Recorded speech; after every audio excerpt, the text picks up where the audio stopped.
Hello. So I'm going to start off by being really honest with you guys. I tried filming this earlier today, but I can't have the car running with air conditioning while I'm filming because it's just too loud. And I had a healthy glow going on. So let's try this again without all the sweat. Well, maybe a little bit. But in today's video, I'm going to go over the extra costs associated with buying a home that you might not know about. So most people know that you need a minimum of a 5% down payment when you're purchasing a house. So they save, they scrounge up all this money, which, let's be honest, is a lot of money these days. And then they call me, finally ready to buy. But what a lot of them don't know is that there's actually extra costs to buying a house. And any lender is going to make sure that you have the funds to do so before they approve your mortgage. So I'm going to go over what they are and then some estimated costs of most of them. So the first one is a deposit. So every offer is going to have a deposit that accompanies it. It depends on the house and the situation, but for an average house, typically you're going to see a deposit of between $5,000 and $10,000. Now, don't panic. If the deal goes through, that ends up just forming part of your down payment, which you should have already. But what's important to know is that the deposit needs to be in an account ready to go. So it can't be tied up in an RRSP or something at the time of the offer. If the deal doesn't end up going through, like let's say something comes up on an inspection that you're not comfortable with, the deposit will be refunded to you in almost all circumstances. There's a lot more to deposits, but in the interest of time and staying on track, I'm not going to go into it. Maybe I'll do a video just on deposits another day. So the second expense is for an inspection. Now, I always recommend an inspection on homes and condos. Again, this is going to vary depending on the size of the home, the style of the home. But usually you're going to land somewhere between $450 to $700. Then the next one is a condo document review. So if you're planning on purchasing a condo, what you will find out is there's a lot of documents to review, things like bylaws, reserve fund studies, financial statements, meeting minutes, all that stuff.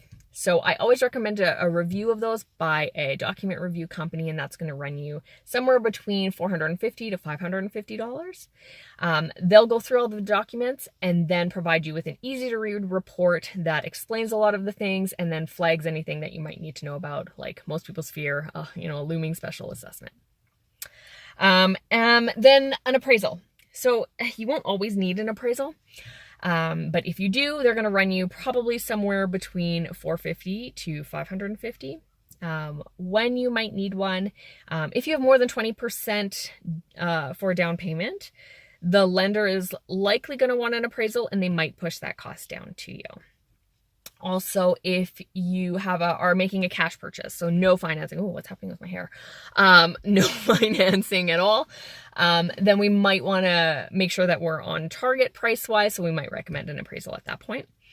If you're purchasing a unique property and there's not a whole lot of sales data for comparable properties, then we also might recommend an appraisal at that point too. Property insurance. Obviously, this one varies greatly depending on the home and the coverage that you're looking for. So this is one that I'm not going to give you an estimated cost for. I do, however, have some really great contacts in the insurance industry that I can refer you to for a more specific quote. This one is really important. You can't really get around this one. Not sure why you'd want to, but a lender won't actually release mortgage funds unless you have insurance in place for possession day. So that one's pretty important. Next. Property tax adjustment. This won't always apply because most people pay their property taxes monthly.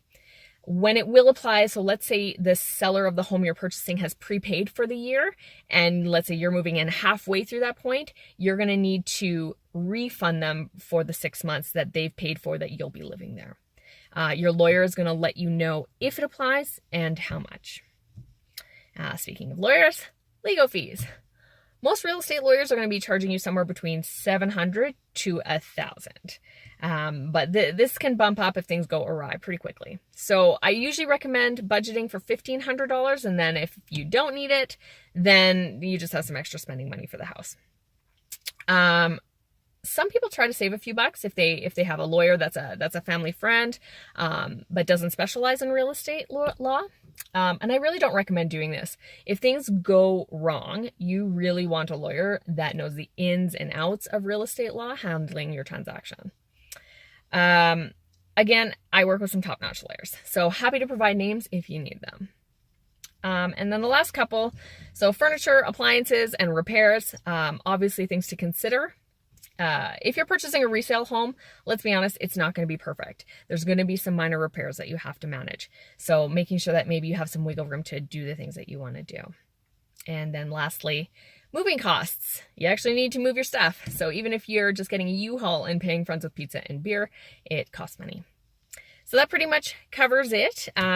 Again, a lot of this is situation dependent. So if you're considering buying a house, let's sit down and I can go over how this all applies to you. I've got my YouTube channel link down in the comments if you want to catch up on any of the other videos or subscribe to my channel. I would love it if you subscribe to my channel because right now I only have one subscriber and it's my father-in-law. Thanks, Dwight. So that's about it. Talk to you next time.